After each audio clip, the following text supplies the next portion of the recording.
एक बार फिर be the change के बेहतरीन मंच पे आपका स्वागत है।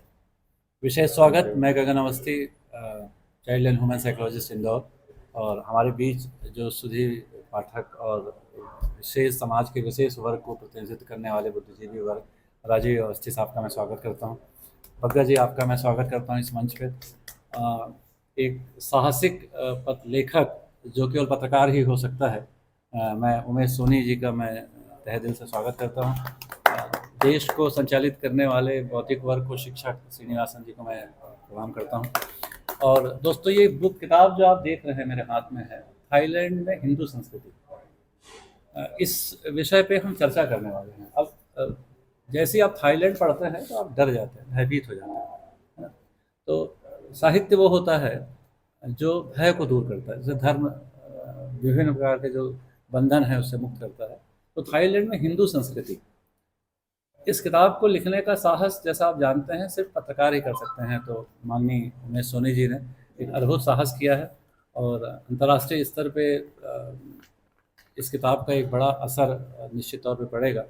तो मैं इसकी भूमिका के तौर पे अपने पसंद का एक आलेख मैं इसको पढ़ रहा हूँ। यौन पर्यटन से परे भी देखिए थाईलैंड को।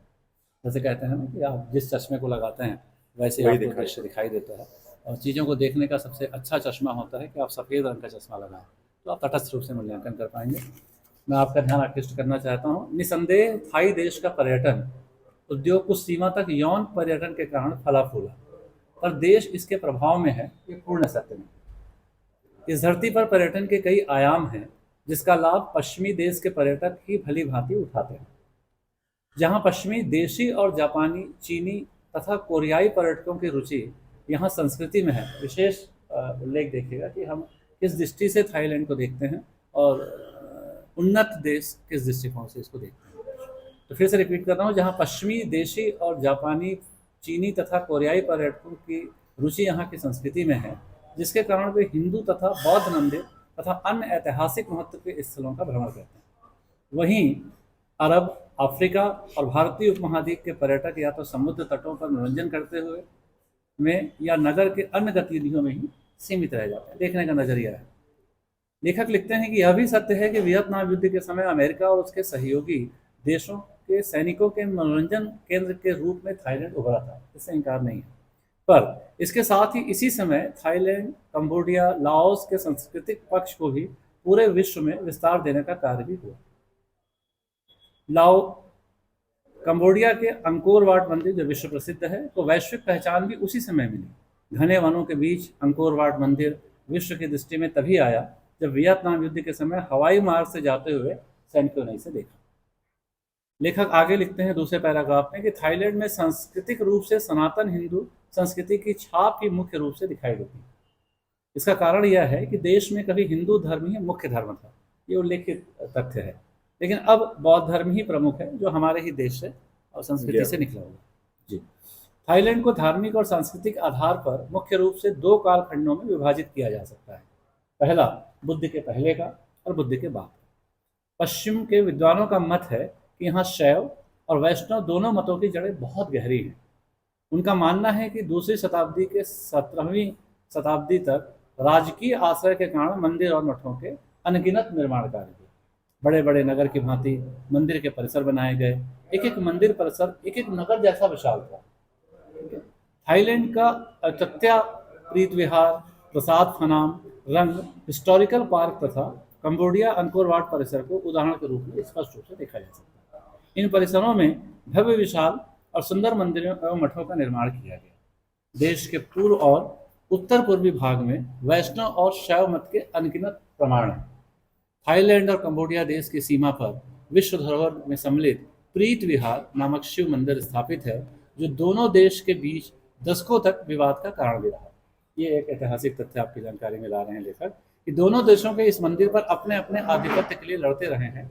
क्योंकि प्रीत विहार राज्य कंबोडिया देश में है, इसलिए इस देश धरती पर निर्मित मंदिर को विश्व न्यायालय के निर्णय से कंबोडिया को दिया गया है। यह मंदिर दूसरी से 6वीं शताब्दी तक का माना जाता है। सुधीर पाठक इस बात को महसूस कर पा रहे होंगे कि लेखक की दृष्टि में संस्कृति, इतिहास, मनोविज्ञान और का समावेश है। तो 360 डिग्री इस किताब में सभी चीज़ों का उल्लेख किया गया है। आगे लेखक लिखते हैं कि दक्षिण थाईलैंड से लगा हुआ कंबोडिया का क्षेत्र भी शैव मतावलंबियों का गढ़ रहा है। यहाँ ऊंचे ऊंचे शिवलिंग स्थापित हैं। कंबोडिया की राजधानी नोम पेन्ह स्थित म्यूजियम में सैकड़ों विशाल शिवलिंग प्रदर्शित हैं। कालांतर में शैव मत का प्रसार रुक जाने के बाद वहाँ वैष्णव मत का प्रसार हुआ, मतलब चेंज आया वहाँ। कंबोडिया का अंकोर वाट मंदिर इसी का प्रमाण है। कंबोडिया का अंकोर वाट मंदिर एवं थाईलैंड का अयोध्या नगर विशेष रूप से वैष्णव मत के लिए उल्लेखनीय है। इसी कालखंड में थाईलैंड देश में बौद्ध धर्म भी फलने फूलने लगा था, जिसके चिन्ह सर्वत्र दिखाई देते हैं। इनको देखकर अनुमान लगाया जाता है कि बौद्ध धर्मावलंबियों के बीच 14वीं शताब्दी के बाद बुद्ध के साथ श्री गणेश और ब्रह्मा की पूजा प्रारंभ हो गई। आधुनिक काल में निर्मित मूर्तियों की बात करें तो हम देखते हैं कि कई मूर्तियां 30 फीट तक ऊंची हैं। पहले छोटी छोटी मूर्तियां बनाई जाती थी, पर बाद के कालखंडों में आधुनिक संसाधनों की उपलब्धता के कारण भारी भारी मूर्तियों का निर्माण प्रारंभ हो गया। तो जो इतिहास के स्थापत्य में जो रुचि रहने वाले विद्यार्थी हैं, उनके लिए भी यह बहुत महत्वपूर्ण किताब सिद्ध होगी। पश्चिम के विद्वान इन क्षेत्रों में आकर मंदिर, मूर्तियों और धर्म का अध्ययन करते हैं। मैंने कई स्थान पर, लेखक कहते हैं, सोनी जी कहते हैं कि मैंने कई स्थानों पर पाया कि भारतीय धर्म ग्रंथों का अध्ययन कर जर्मन नागरिक विशेष रूप से अनुसंधान में लगे रहते हैं। ये विशेष उल्लेखनीय बात है। जब आप जर्मन के विज्ञान का आविष्कारों का अध्ययन करेंगे तो आप ये पाएंगे कि उनके आविष्कार में भारतीय संस्कृति या संस्कृतियों का विशेष योगदान रहा है।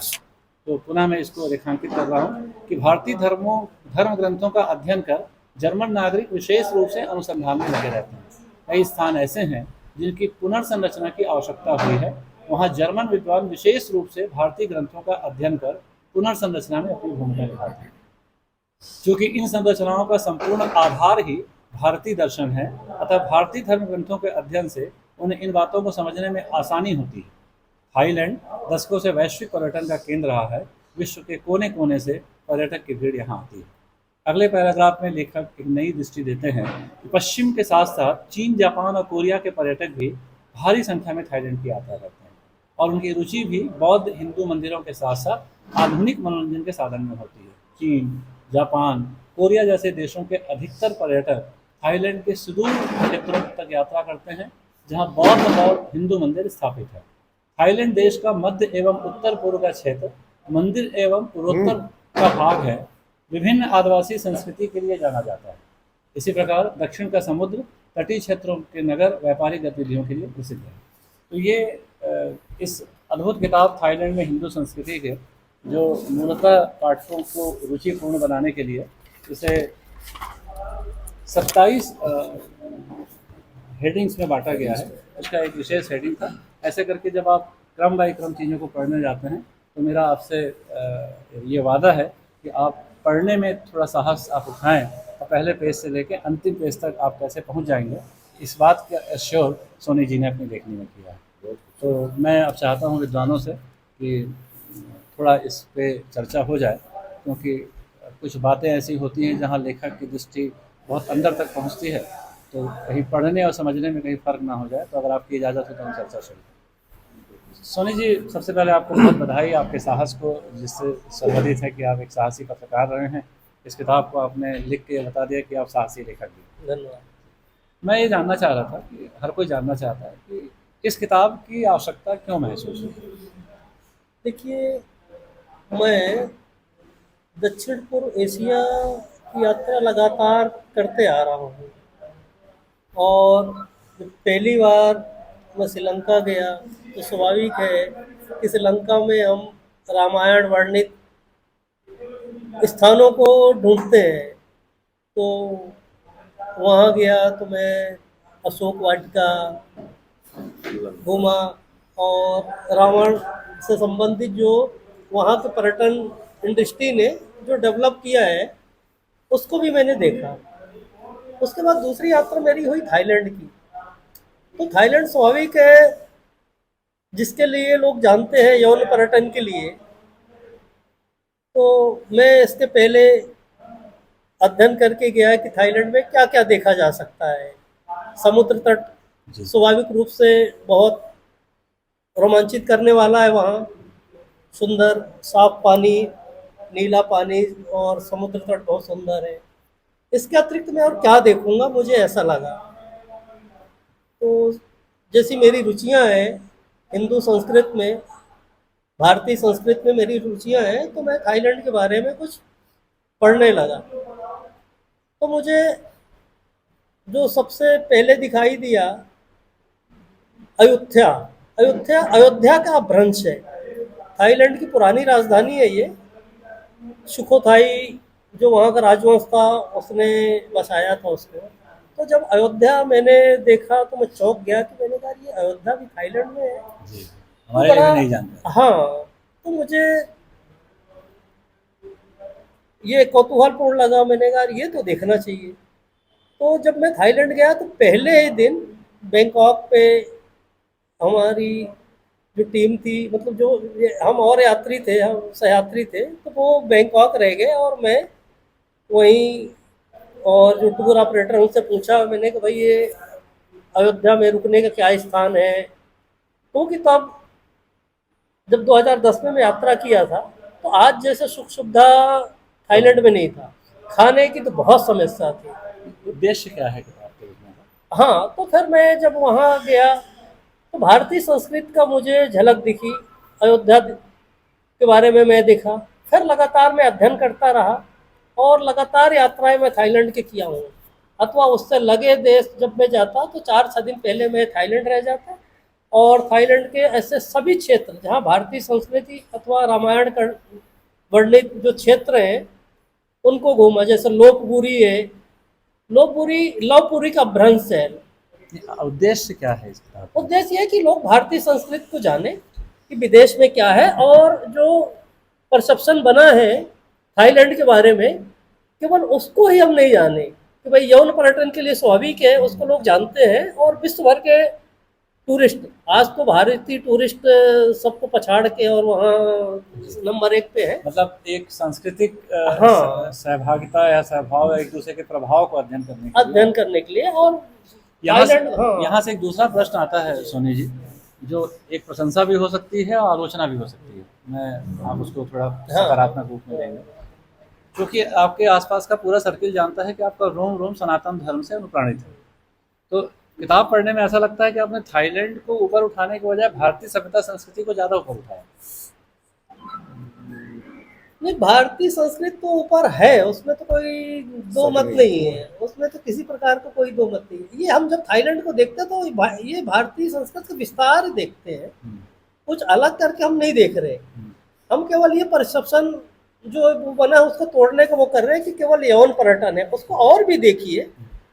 जैसे हमारे भारत पे दक्षिण भारत के मंदिर स्थापत्य कला, उत्तर भारत का, पश्चिम भारत का, सब अलग अलग है। इस प्रकार आप जब थाईलैंड जाएंगे तो वहाँ भी यही पाएंगे। और दक्षिण का लगता है मुझे विस्तार है वो, जैसा मैंने जितना पाया है तो ये दक्षिण भारत का ही विस्तार है, पूरा पूरा साउथ ईस्ट एशिया।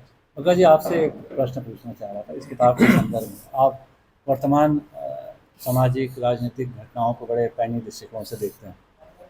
आपको लगता है कि पूरे ग्रंथ और पूरी बातचीत केवल सनातन धर्म के ही चश्मे से की जानी चाहिए? ऐसे में तो एक बड़ा वर्ग छूट जाएगा। नहीं, ऐसा नहीं होना चाहिए। फर्स्ट ऑफ ऑल अच्छा क्वेश्चन आपने पूछा।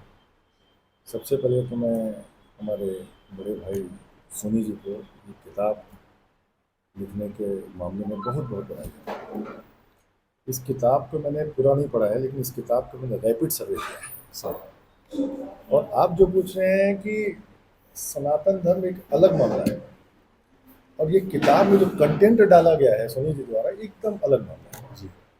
जब इस किताब को बहुत संजीदगी से पढ़ेंगे तो आपको वो चीज़ें वैल्यू समझ में आएगी। जब कोई बंदा ट्रैवल करता है, सोनी जी की बात करते हैं, he is an Indian man, ठीक, स्वाभाविक है कि अपने संस्कृति से वो जुड़े हुए हैं, सनातनी भी हैं, इसमें कोई शक वाली बात नहीं। तो सोनी जी ने, जब आप अंदर जाएंगे धीरे धीरे धीरे धीरे इस किताब को थोड़ा सा थॉरो स्टडी करेंगे, तब आपको समझ में आ जाएगा कि इन्होंने आधुनिकता का और इंडियननेस का इतना खूबसूरत इस किताब में उल्लेख किया है जो बहुत कम लोग कर पाते हैं जी। सोनी जी, मान लीजिए एक एग्जांपल दे रहा हूँ मैं इनके बारे में कि वो थाईलैंड को बहुत करीब से देखे हैं, करीब से जिए भी होंगे। तमाम वहाँ पर मंदिर मस्जिद गुरुद्वारे भी अटेंड किए होंगे उन्होंने। लेकिन आप देखिए कि थाईलैंड के कुछ अनछुए पहलुओं को भी उन्होंने इसमें डाला है। अब जैसे थाईलैंड को ये माना जाता है कि थाईलैंड जो है वो वर्ल्ड में सेक्स फ्री कंट्री के नाम से जाना जाता है। हमारे मन में वही है कि ये लेकिन थाईलैंड में वो नहीं है। इस किताब में देखेंगे तो हर प्रकार के डाइवर्सिफिकेशन आपको दिखेगा उसमें। तो यही इस किताब की खूबसूरती है। तो उसको उस चश्मे से ना देखा जाए, क्योंकि उसमें देखिए 2-3 बहुत अच्छे कंटेंट्स आपको मिलेंगे उस किताब में। जैसे उसमें इस किताब को पढ़ने से समझ में आता है कि स्वामी जी ने जो अपना ट्रेवलॉग बनाया होगा और जो उसमें कंटेंट डाला है वो उसका स्केप बहुत बड़ा है। जैसे कुछ इसमें पहाड़ों के बीच में लैंडस्केपिंग की भी इसमें चर्चा है ना। सेक्स एजुकेशन की भी चर्चा है। Apart from the sex tourism, उसके पीछे सेक्स एजुकेशन की भी, जो दुनिया का हर प्रकार का विषय है, जो इंडिया में सबसे ज्वलंत विषय इस समय है।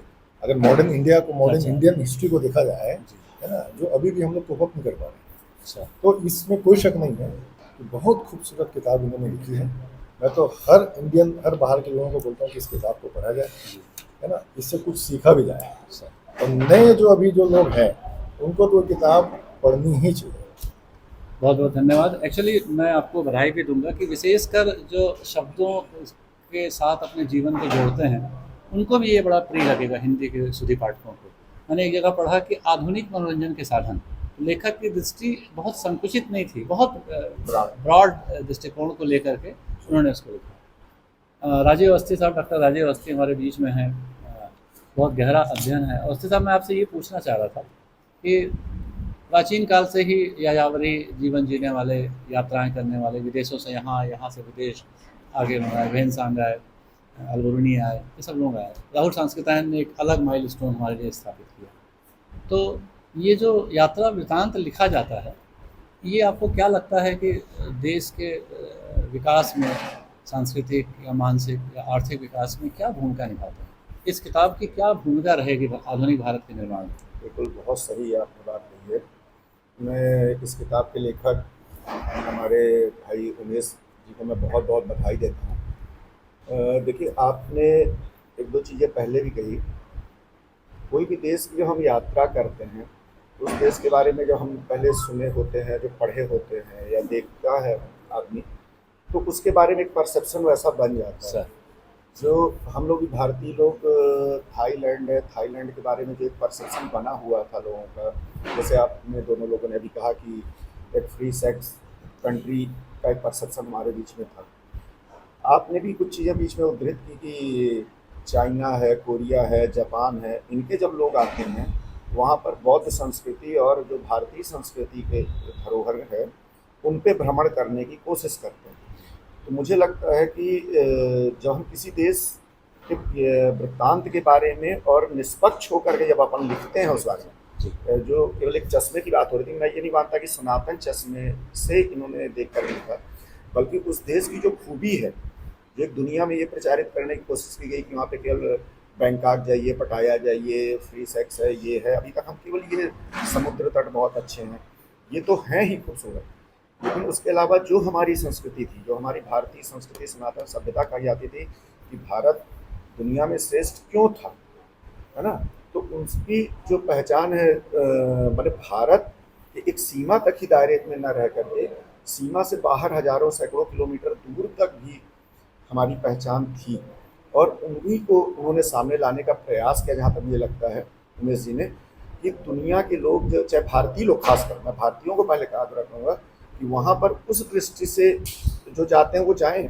लेकिन उस दृष्टि से भी जाएं कि हमारी संस्कृति सभ्यता की जड़ें कितनी गहरी हैं वहाँ पर। और दूसरे दुनिया के लोग, चाहे चाइना हमारा पड़ोसी देश है, जापान है, कोरिया है, इन देश के जब लोग वहाँ पर आते हैं, वो हमारी संस्कृति को अध्ययन करते हैं, हमारे उन जो स्थान है, पर्यटक स्थल, वहाँ पर जाते हैं, तो हम क्यों नहीं? फर्स्ट हमारा भी वो होना चाहिए, और उसके बाद जो दूसरी चीज़ें अच्छाइयाँ हैं उस देश में, वो होनी चाहिए। तो मुझे लगता है कि एक लेखक ने आपने कहा कि भारत को ध्यान रख नहीं, अभी थाईलैंड का एक जो ज़्यादा विस्तार स्वरूप है उसको सामने लाने का इन्होंने प्रयास किया है। तो आपके कहने का मतलब आशा यही है कि जैसे भारत को लेके भी एक रॉन्ग परसेप्शन था कि फ़कीरों का देश है, तंत्र मंत्र का देश है।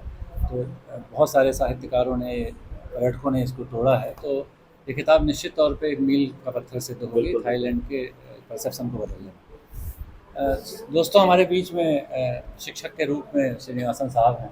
उनका जीवन संबंध विद्यार्थियों के साथ है और पूरा देश और दुनिया इस बात की कोशिश कर रही है कि शिशु काल में ही, किशोरावस्था में ही बच्चों का एक सही कंसेप्शन बन जाए। तो श्रीनिवासन साहब, इस तरीके की किताबें या सोनी जी का ये प्रयास आपके जो किशोर वय जो बच्चे हैं, जो जिनके दिमाग में बहुत अच्छे से चीज़ें इस्टेब्लिश नहीं रहती, आपको क्या लगता है कि ये क्या भूमिका निभाएगी या इसको इसको और बेहतर करने के लिए क्या किए जाना चाहिए? देखिए, ये किशोर व्यय पुस्तक अपने आप में उत्कृष्ट है लेखन। पढ़ना पढ़ाना आसान है, पर अगर आप निचोड़ पूरी तरह 15-20 साल की यात्रा उन्होंने जितना किया, जिन्होंने रिसर्च किया, ये अपने आप में एक रिसर्च पेपर के रूप में होगा। और जो व्यक्ति लिखता है, लिखना मतलब अपने में स्कॉलर होने की अपनी एक क्वालिटी है।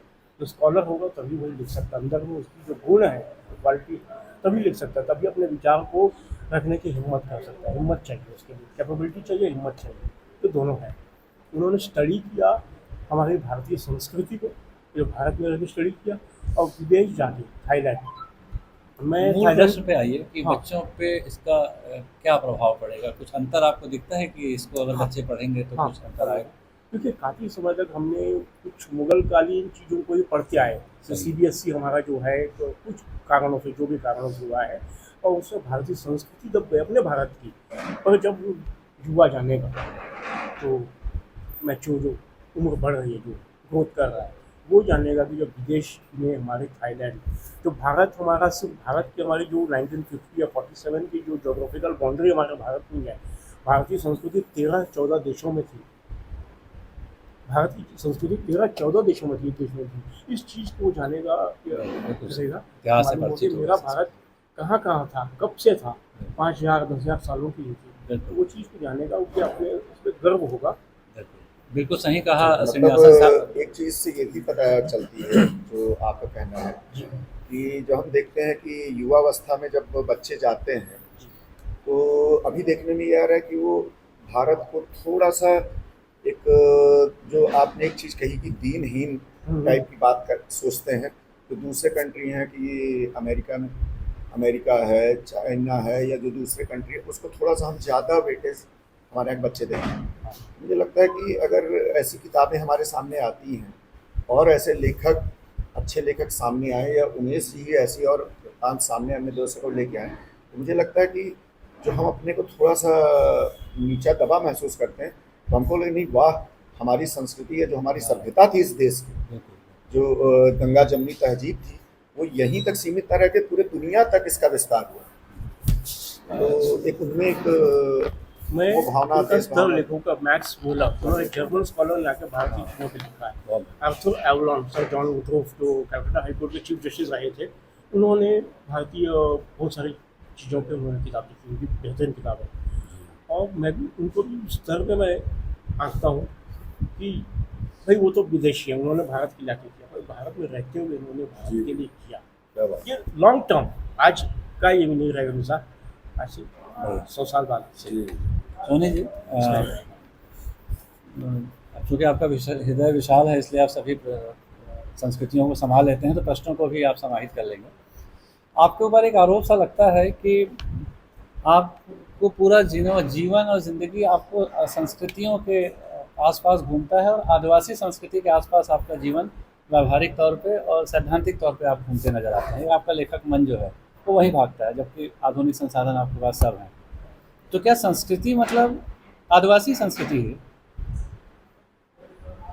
देखिए, संस्कृत तो सबके हैं।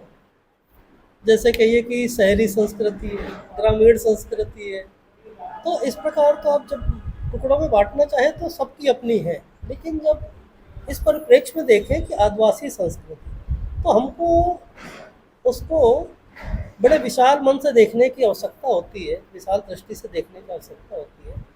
क्योंकि मैंने जितना अध्ययन किया है, और मैं उनके बीच रहा हूँ, वहीं पला बढ़ा हूँ, इसलिए मुझे लगता है कि आदिवासी जो वनवासी आदिवासी है वो हमसे अधिक आधुनिक है। उनके पास आधुनिक संसाधन नहीं है कि उनके पास कार हो, उनके पास बड़े बड़े आज के फ़ोन हो, कंप्यूटर, लैपटॉप हो, लेकिन उनका ज्ञान जो है जिसके साथ वो जीते हैं वो हमसे बड़ा है। तो जैसे प्रकृति के साथ उनका तालमेल, उनका संतुलन हमसे अधिक है। तो इस दृष्टिकोण से देखें तो वो आधुनिक है।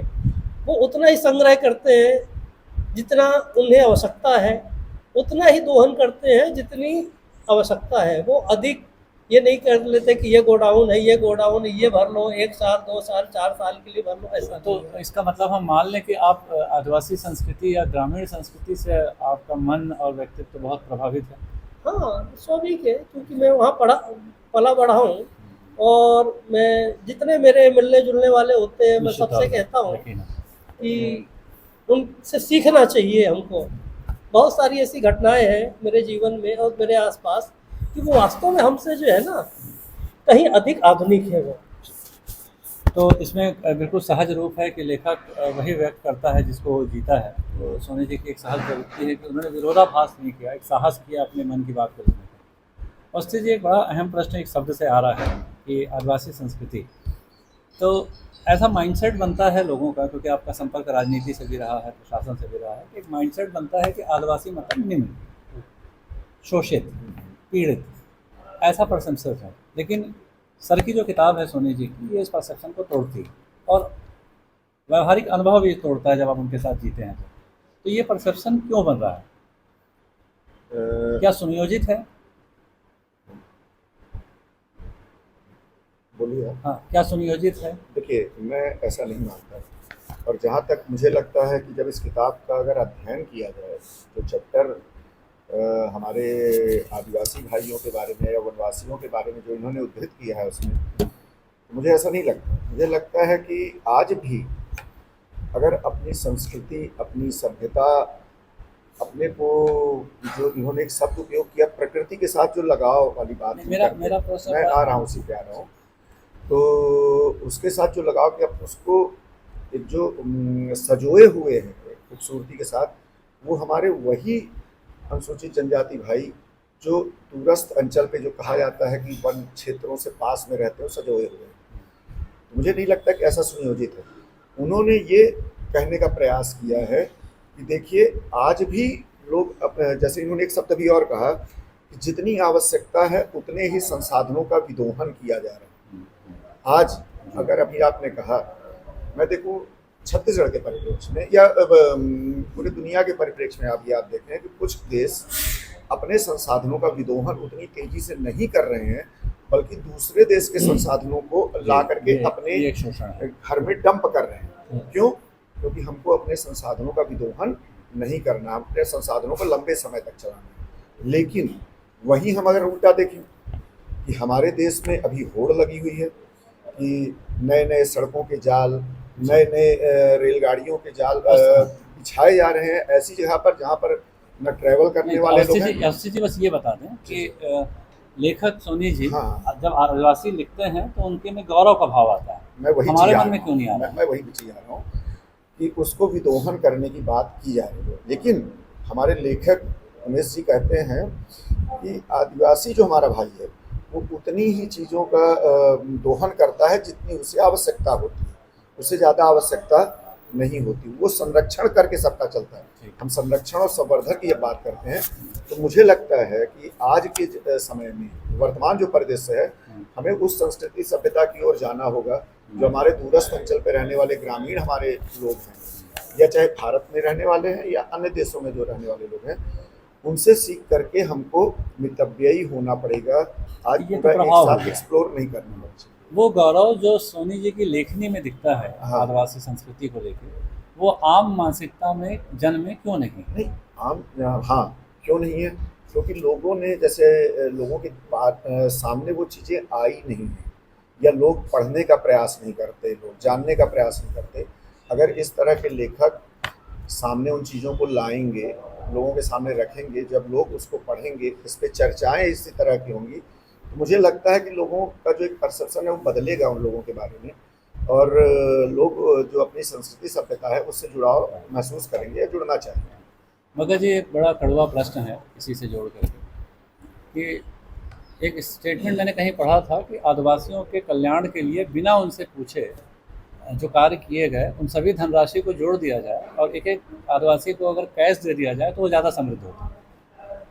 इस पे आपकी क्या टिप्पणी है? अब देखिए, जहाँ ये सब जो बातें आ रही हैं, हमारे राजीव अवस्थी जी ने भी बहुत अच्छी बातें बोली। उमेश भैया ने कंटेंट डाला रिगार्डिंग आदिवासी, आपका भी क्वेश्चन बहुत अच्छा है। इसके सारे प्रोज एंड कॉन्स हर जगह हैं आपके। जी ये तो है। डायरेक्ट बेनिफिट ट्रांसफर वाला जो मामला है, दैट इज कॉल्ड DBTL, जो सेंट्रल गवर्नमेंट की भी कुछ योजना होती हैं, थोड़ा सा मैं अलग हट के आपसे बात कर रहा हूँ, फिर मूल उसमें आऊँगा। वो भी अच्छा है, उसमें कोई बुरा नहीं है सर।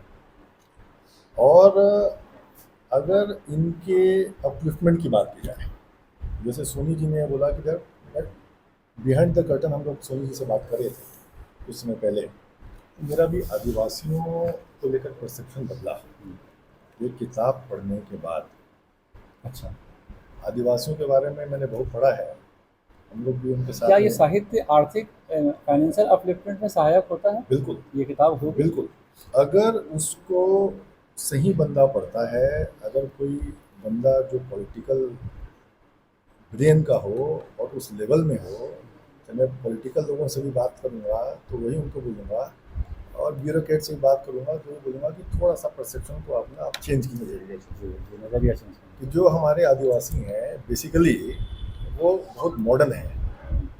अगर मैं एक जनरल में बात करता हूँ, अब जैसे मेडिकल साइंस की अपन बात करते हैं, दुनिया में तमाम रिसर्च हो रहे हैं, मेडिसिन के ऊपर में हो रहे हैं, मॉडर्न मेडिसिन के ऊपर में हो रहे हैं, यूनानी के ऊपर में हो रहे हैं, और इंडिया का जो सबसे पुराना जो पैथी है दैट इज़ आयुर्वेद, जिसको कोई भी मॉडर्न मेडिकल साइंस इंडिया के जो डॉक्टर्स हैं वो जिंदा नहीं रखे। थाईलैंड के इस किताब में Yes, वहाँ भी yes. उल्लेख किया है सोनी जी ने। तो ये आयुर्वेद को। हमारे यहाँ के जो हैबिटेट्स के लोग हैं, जिनको हम लोग ये मान के मुख्य धारा में कभी नहीं जोड़ते ड्यू टू पॉलिटिकल मोटिवेशन, तो वो उन्होंने आज भी जिंदा रखा हुआ है, और इसको बहुत अच्छे तरीके से, जैसे हमारे यहाँ की ये तो एक इनके लिए तो सोशल इविल है।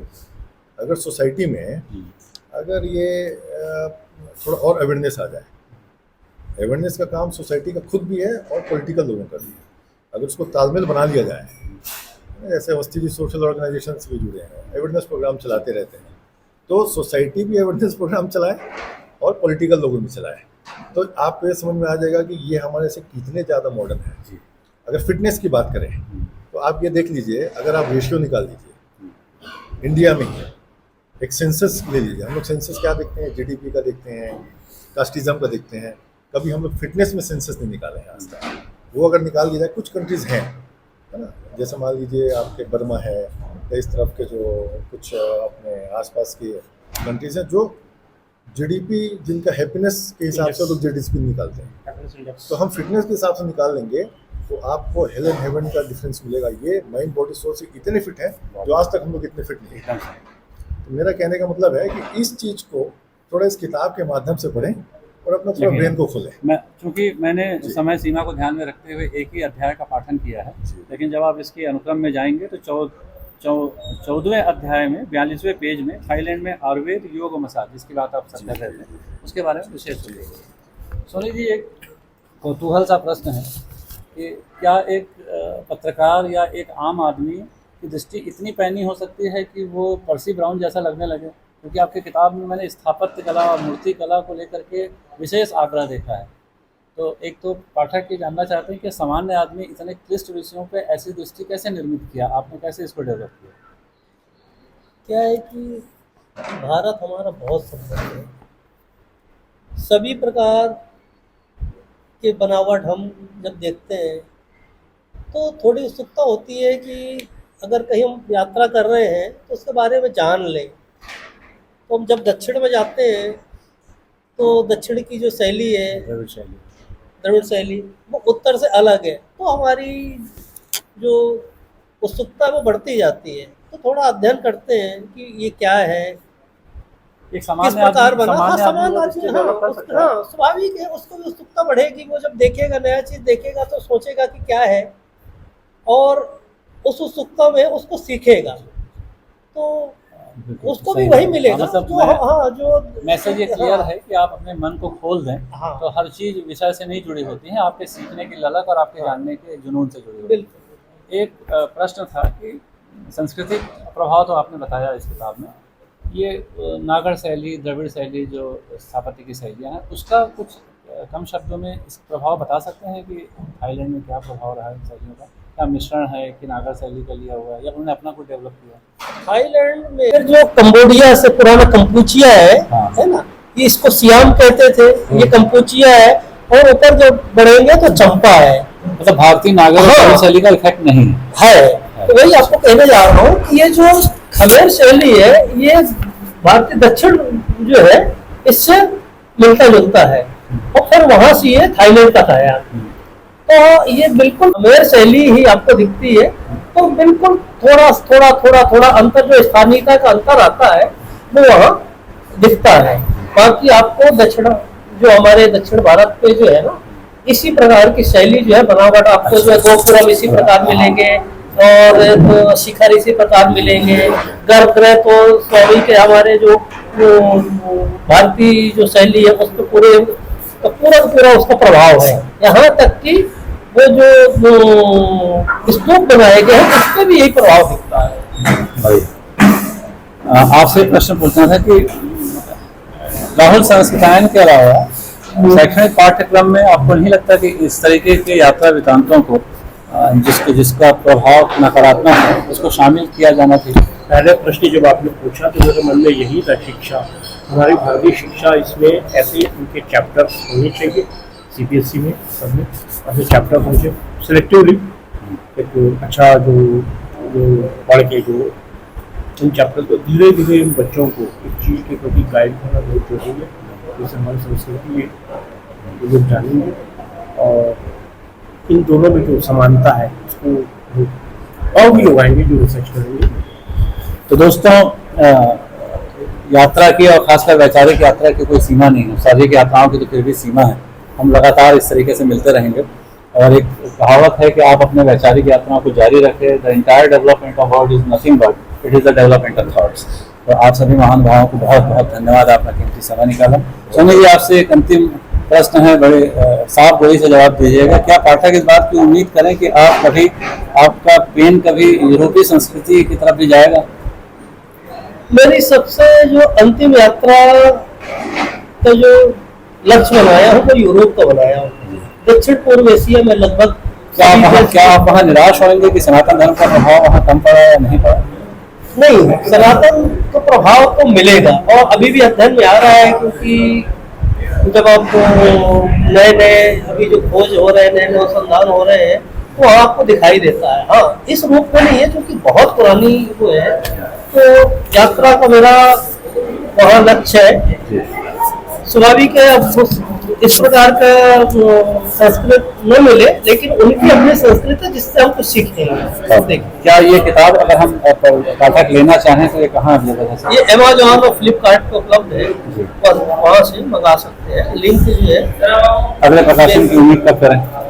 शीघ्र आ रहा है। कंबोडिया के ऊपर मेरी पुस्तक आ रही है, वो कंबोडिया में शिव से लेकर बुद्ध तक शीर्षक है, शिव से लेकर बुद्ध तक, और मुझे ऐसा लगता है कि 3-4 माह में हमारे हाथ में होना चाहिए। हम इंतजार करेंगे। पुनः आपसे अनुरोध कि इस किताब को पढ़ें और सांस्कृतिक विरासत और अपने बौद्धिक ज्ञान को बेहतर बनाएं। आप सभी का बहुत बहुत धन्यवाद। Thank you.